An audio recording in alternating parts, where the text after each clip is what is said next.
Hello mga kasari! Welcome back to my YouTube channel. So for today's video, may another vlog po tayo ngayon. So ang araw po pala ngayon mga kasari ay Sunday. So super blessed ngayong araw na to kasi alam nyo naman guys, di ba kapag Sunday, nabanggit ko sa inyo, sobrang mabenta po ang sari-sari store ko kapag Sunday. Itong vlog natin ngayon mga kasari ay requested vlog ng ating kasari na si @mbihon 2000. Yun po yung pangalan ng ano niya. So, babasahin ko na po, sinulat ko po dito, pero hindi pa po yan lahat. Pinutol ko na lang kasi sobrang haba po nung ano niya. Kasi wala tayong extrang cellphone, yung pinakadati nating cellphone, yung luma, nasira na. Kaya, isang cellphone na lang talaga yung gamit natin. So, kapag may nagpa-Gcash, i-stop natin yung pagbablog para ma-Gcash natin yung nagpapa-Gcash.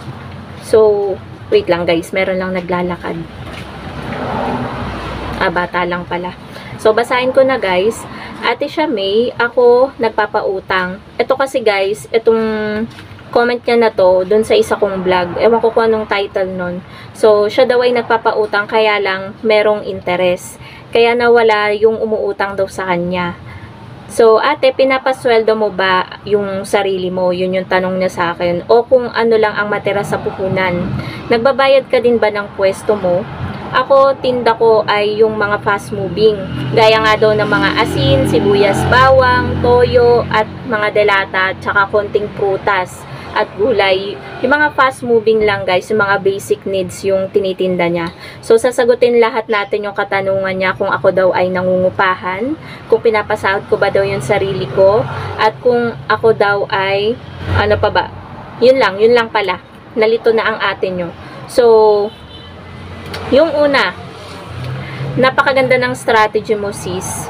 Kasi nga, nagpapautang ka pero may interest. Ako kasi, nagpapautang ako, yun lang. Hindi ako nagdadagdag. Kasi yung mga pinapautang ko naman, hanggang 1 week lang sila kung mangutang. Tapos, nagbabayad din sila. So, meron lang guys dumaan. Kaya medyo nahiya ako. Kinakapatid ko. Yung papa niya is ninong ko.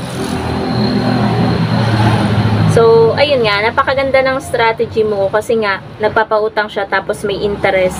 Tapos yung mga customer na nangungutang, takot sa interest, kaya nag-stop na silang mangutang. Ang ganda. Maganda ang iyong strategy. So, ang pinakauna niyang tanong kung pinapasweldo ko ba daw yung sarili ko. Ang answer ko is no. So, kung ano yung kita dito ng tindahan, dito lang yan. Niro-rolling lang po natin yan. Nagdadagdag tayo ng iba pang paninda. So, kung meron naman po kasi tayong inaasahan na sweldo, yung sahod po natin dito kay Lolo Whitey. At lagi ko naman po yan, ang ingay ng mga ang ingay ng mga motor, lagi ko naman guys nabablog yung ating monthly sahod kay Lolo Whitey. Kaya alam nyo na sumasahod ako kahit hindi po siya kalakihan. Super thankful po ako doon sa sahod po natin. Kaya kung yung kita po nitong tindahan, hindi po ako kumukuha ng pampasahod ko sa sarili ko. So, ayun. So, yun yung sagot ko po. Hindi ko po pinapasahod yung sarili ko kasi may sahod naman po ako sa pagbablog. Kahit hindi po kalakihan, malaking tulong na rin.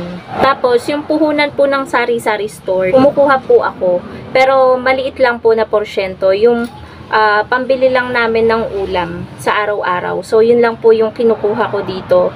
So, siguro naman may kinikita tayo kasi nagpapatong tayo ng tubo sa kada item, 'di ba? So, yun guys, dun lang ako kumukuha ng nasa 100 to 200 pesos na pang-ulam lang namin sa araw-araw. The rest, dito na yun sa sari-sari store. Tapos, ang tanong pa ni mbihon 2000 is kung ako daw ba ay nagbabayad ng pwesto. So, it's a no din po.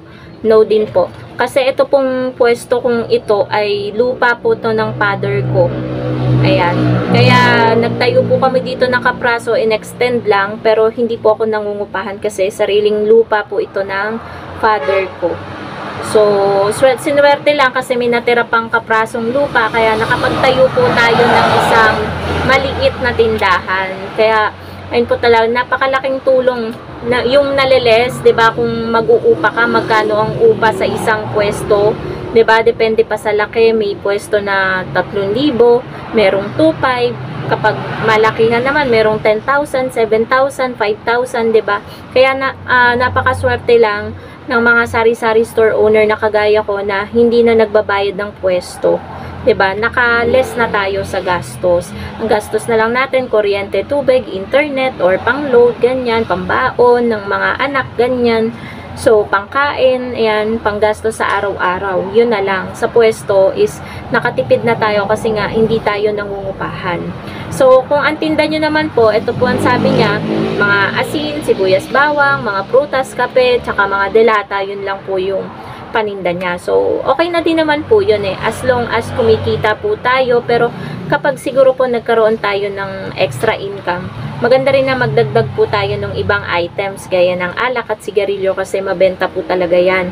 Alam nyo naman ang mga customer, kahit sobrang mahal na ng alak at sigarilyo, talagang bumibili at bumibili po sila. Kasi hindi nila mapigilan, bisyo po kasi yan. Pero kapag nagkaroon po kayo ng sigarilyo at alak, huwag nyo pong ipapautang kasi mahirap na, kasi ang laki ng puhunan po talaga sa sigarilyo at alak. So, yun lamang po ang sagot ko sa inyong katanungan, sis or Kasari M. Bihon 2000. Thank you so much po sa panonood palagi. Thank you so much po sa inyong mga katanungan at nagkaroon po ako ng isang content kasi kanina pa po ako nag-iisip kung ano bang iba-vlog ko kasi ang dami na eh. Ang dami ko ng videos na na-upload sa aking channel. Nasa 2,000 plus na. Kaya hindi ko alam kasi bukas pa yung dating ng mga deliveries ko. Yung ahente ko ng alak. Bukas pa ang dating. Actually, last week ko pa nga inaantay. Naglalabas ng bote sa may tabing kalsada kaso hindi sila dumadating. Tapos, bukas dating din ng order natin from grocery. So, abangan nyo yun guys, iba-vlog ko. Ewan ko kung pangatlo o pang-apat na ata yun na order ko kay grocery. So, 1 month na tayo kay grocery. At ano nga ba yung experience natin doon at ano yung masasabi natin kay grocery. Abangan niyo yun guys sa vlog ko, sa mga susunod ko pang upload dito sa aking YouTube channel. So, yun lang naman po.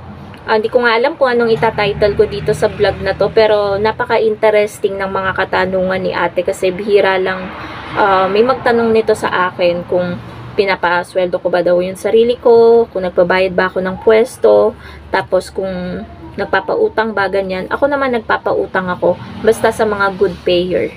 Kasi mahirap na magpautang sa mga hindi good payer, malulugin sari-sari store natin, maapektuhan yung mga paninda natin, hindi natin marorolling kasi matetenga.